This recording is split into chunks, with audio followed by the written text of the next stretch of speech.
So, what happens when you marry the movie, the menu, and Whiplash together? Find out next.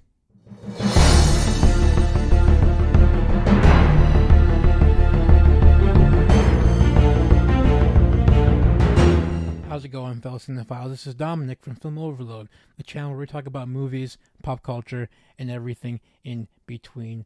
And today I'm doing another movie review, and this is a streaming movie that made its way onto Netflix this year, and that is the movie called Hunger. This is a foreign language movie. I watched it with subtitles, and I have to say, this movie is very familiar, so to speak. If you have seen the movies, either Whiplash or Black Swan, this movie will feel incredibly similar because of the backbone that it shares with those other two films that I just mentioned.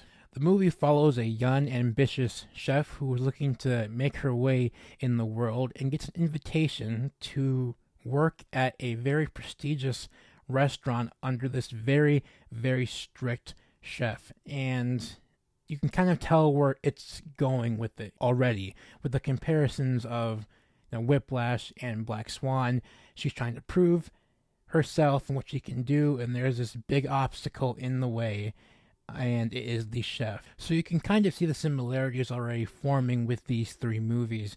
And I think that's the reason why I thought this movie was a little bit average. I actually enjoyed the film, but because I've seen that particular idea of the young, ambitious, creative wanting to impress the really harsh teacher a few times already, I was hoping for something a little bit more with the concept. Now, don't get me wrong, this movie is in fact enjoyable, hence the message on the thumbnail, but I really wished that they would have gone past the boundaries of the concept that we've seen already before in movies like Whiplash and Black Swan. The story is actually quite intriguing, and they managed to keep my interest the entire time, mainly thanks to its writing and its very fine structure. The characters were developed really well. I thought that the main protagonist was really solid. I think she had a lot of energy throughout the course of the movie.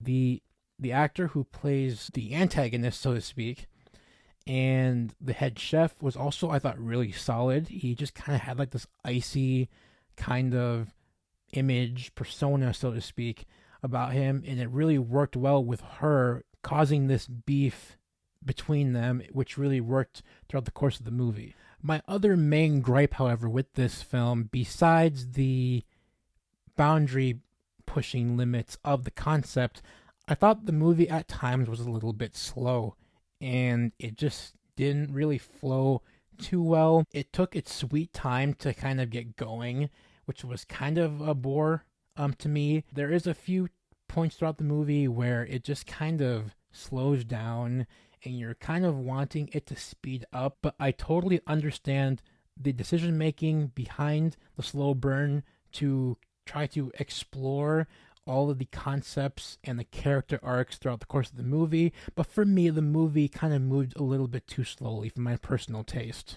But overall, I thought that the movie Hunger was a really solid Netflix film. Is it my favorite movie of the year? No. But it is definitely in my top 10 now. I really thought this movie was, again, well crafted and well done, especially considering all the movies that we've gotten from Netflix this year that have just absolutely missed the mark completely. And I personally am slowly really finding myself appreciating foreign language cinema over the last couple of years. So it was nice seeing a movie that was not spoken in English that I could really kind of take in and really just be told a story in a non-English language. And I personally think that everyone should give foreign language movies a chance. There's a whole world of movies out there that people will just refuse to watch because they don't fully understand the language. But that's the great thing about subtitles, am I right? And as always, if you liked what you see, be sure to hit the like button, hit the subscribe button as well, and turn on the post notifications so that you guys can get notified every single time I post a video. You can follow me on Letterboxd, which is right here. I post all of my movie reviews on Letterboxd as it helps me keep track of movies that I have watched, movies that I haven't watched, and movies that I will watch. And I think you guys would benefit greatly from this app and this website if you are indeed lovers of cinema like myself. As always, guys, happy movie watching. Take care.